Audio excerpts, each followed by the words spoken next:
Good evening, my fellow Malaysians.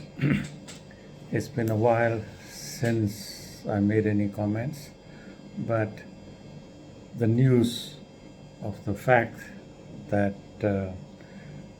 Zahid's case was thrown out of court and he was given his case was dismissed, not amounting to an acquittal. But this again leads us to think a little more carefully. Where is the government going? What is the eventual plan for the country? See, first it happened with Najib. He was thrown in jail, and there are other cases pending against him. And after Zahid being let off, there are people saying that Najib should also be let off for the rest of his cases. I mean, this is ridiculous. We also have Rosma, who has also embezzled so much money at the risk of our education system in Sarawak.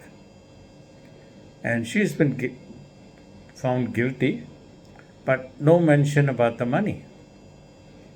Here again, Zahid has been let off the hook, but there is absolutely no mention about the money. Millions were embezzled. It was proven. These are facts. The AG's office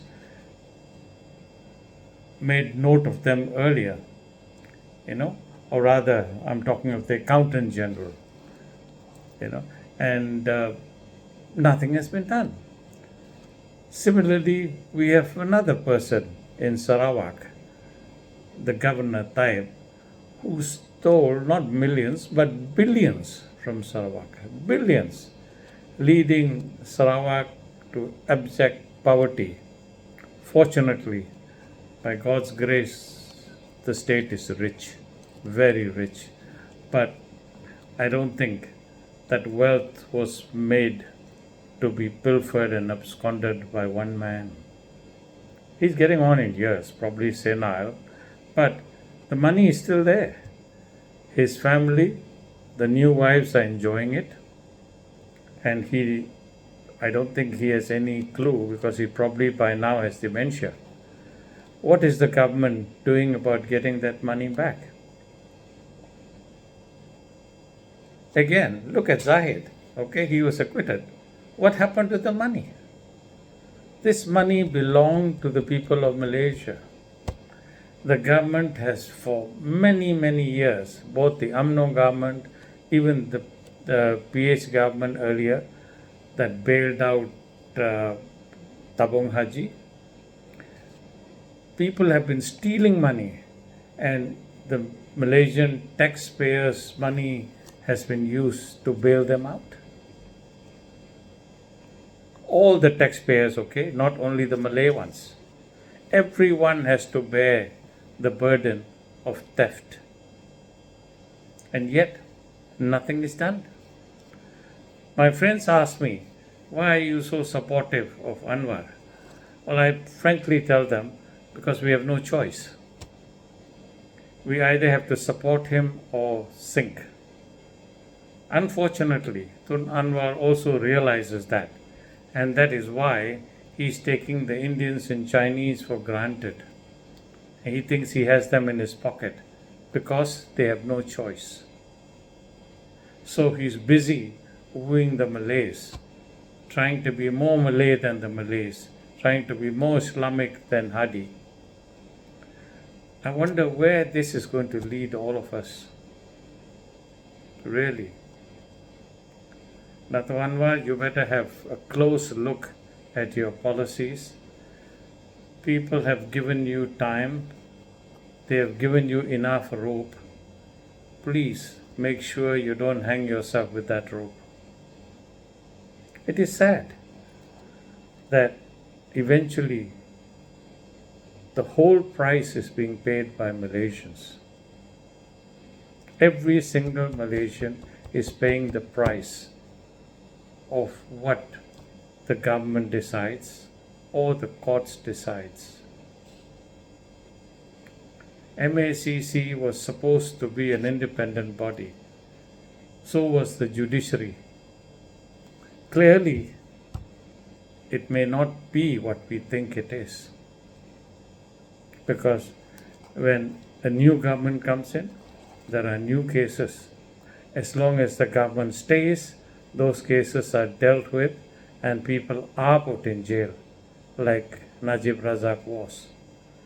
As soon as the government changes and new people come in, they somehow find some leverage to get them off.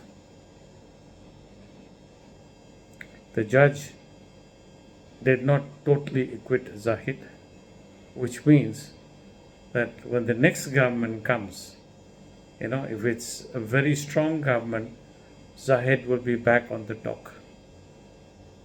I hope he realizes that. But again, who is left to suffer but the Malaysians, every single one of them? We are all incensed by this decision, and of course, no one can question it, but we certainly can talk about it.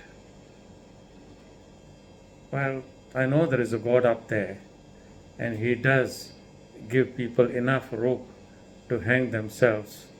And let's see where this acquittal saga goes.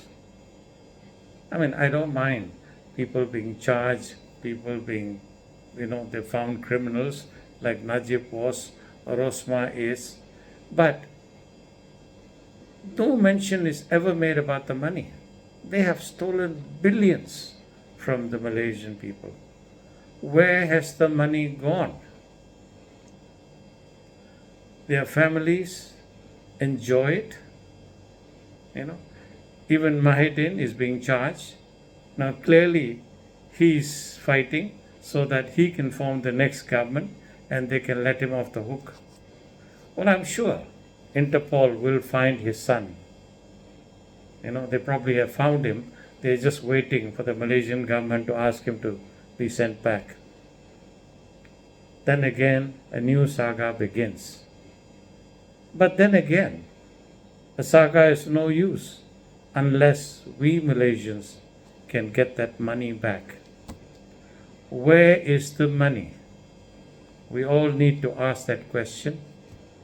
And until we meet again, thanks for listening.